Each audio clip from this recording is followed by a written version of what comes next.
गांव में एक सेठ और सेठानी रहते थे। उनके यहाँ किसी चीज की कोई कमी नहीं थी, परंतु उन्हें एक बहुत बड़ा दुख था कि उनकी शादी के 10 साल बाद भी उन्हें कोई संतान नहीं हुई थी। इस बात से वो दोनों बहुत दुखी रहते थे। कई वैद्यों को दिखाने के बाद और इलाज कराने के बाद सेठानी को एक पुत्र प्राप्त हुआ, परंतु 1 महीने बाद उस बच्चे की मृत्यु हो गई। इस बात से सेठ और सेठानी और ज्यादा दुखी रहने लगे। पुत्र के शोक में सेठ जी ने अपना काम धंधा सब छोड़ दिया, जिससे धीरे धीरे उनकी धन संपत्ति भी समाप्त हो जाती है। वह दोनों हर समय संतान के वियोग में तड़पते रहते थे। समय के साथ उनके पास कुछ भी नहीं बचा। सेठ जी कमाई करने के लिए परदेश चले गए। देखते ही देखते दिन महीने में बदल गए और महीने सालों में बदल गए, परंतु सेठ जी वापस नहीं आए। जो थोड़ा बहुत अनाज घर में बचा था वो भी खत्म हो गया। अब सेठानी भी घर से बाहर काम के लिए निकलती है और एक मैदान से मिट्टी खोदने का काम करने लगती है। जिस मैदान से सेठानी मिट्टी खोदती थी वहाँ बहुत सारे बच्चे खेलने आया करते थे। उन्हें देखकर सेठानी बहुत खुश होती और कुछ समय के लिए अपना दुख भूल जाती थी। जब वह वापस अपने घर आती तो फिर वह अपने बच्चे के वियोग में तड़पने लगती। अब वह हर रोज काम पर जाती और मैदान में खेलते बच्चों को देखकर खुश होती रहती थी। एक दिन सेठानी जब मैदान में मिट्टी खोदने पहुंची तो देखती है कि वहाँ एक भी बच्चा खेलने के लिए नहीं आया था। यह देख सेठानी को बहुत दुख होता है। उस दिन सेठानी मिट्टी का एक बहुत सुंदर बच्चे का पुतला बनाती है और शाम को काम खत्म कर उस पुतले को लेकर अपने घर आ जाती है। उस पुतले का नाम सेठानी शामू रख लेती है। अब सेठानी उस मिट्टी के पुतले में अपने बच्चे को देखने लगी और उसके साथ खुश रहने लगी। वह उसे खाना खिलाती, कपड़े पहनाती और उसके साथ खेला करती थी। जब भी वह काम पर जाती उस पुतले को अपने साथ कपड़े में लपेट कर ले जाया करती थी। ऐसे ही समय बीतता गया। एक दिन सेठानी उस पुतले को लेकर जा रही थी, तभी उसने देखा कि एक पेड़ के नीचे कुछ औरतें बैठी पूजा कर रही थीं। सेठानी उनके पास गई और उनसे पूछने लगी, बहन, ये आप कौन सी पूजा कर रही हैं? इस पूजा से क्या फल प्राप्त होता है, मुझे भी बताइए।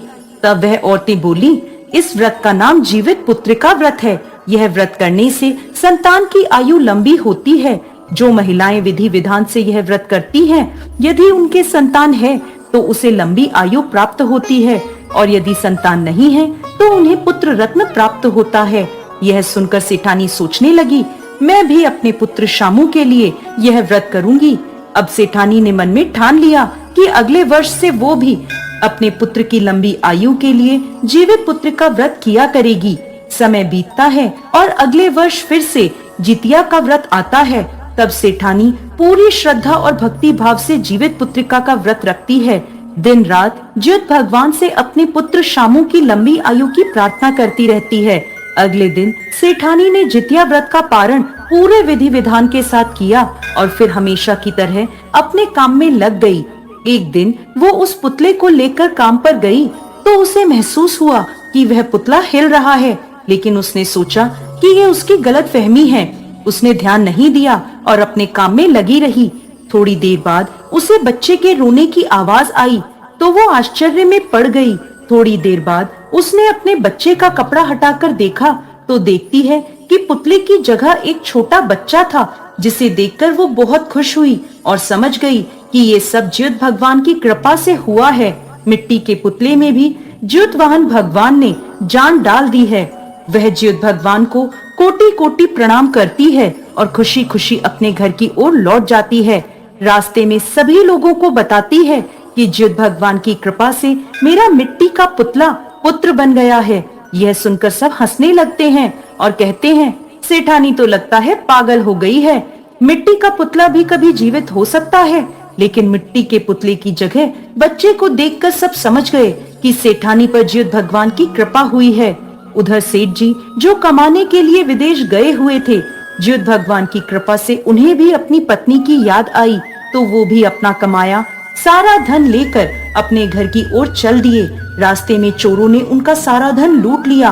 अब उनके पास कुछ भी नहीं था, सिर्फ 2 रोटी थी जो उन्होंने रास्ते के लिए बांधी थी। जब सेठ जी थोड़ा आगे चले तो रास्ते में ज्योत भगवान एक साधु का भेष धर कर वहाँ आए। और सेठ जी से कहने लगे, बेटा मुझे कुछ खाने को दे दो, मैं कई दिनों से भूखा हूँ, मुझे बहुत भूख लगी है। सेठ जी ने अपने पास रखी दोनों रोटियां उन साधु को दे दी। साधु ने एक रोटी ले ली और एक वापस बांधकर सेठ जी को दे दी और कहने लगे, ये बचा हुआ खाना तुम अपने साथ ले जाओ और अपने घर जाकर अपनी पत्नी के साथ मिलकर खाना। सेठ जी जब अपने घर आए तो देखते हैं कि उनकी पत्नी एक बच्चे को खिला रही है। बच्चे को देखकर सेठ जी बहुत नाराज हुए। तब सेठानी ने जिद भगवान की कृपा की सारी बात सेठ जी को बता दी। यह सुनकर सेठ जी बहुत खुश हुए। फिर सेठ जी ने रास्ते की सारी बात सेठानी को बता दी और कहने लगे, मुझे बहुत भूख लगी है, मेरी पोटली में एक रोटी बची है, वो मुझे ला दो, उसे खाकर मैं थोड़ा आराम कर लूंगा। सेठानी जाकर जैसे ही पोटली खोलती है तो देखती है कि पोटली में बहुत सारे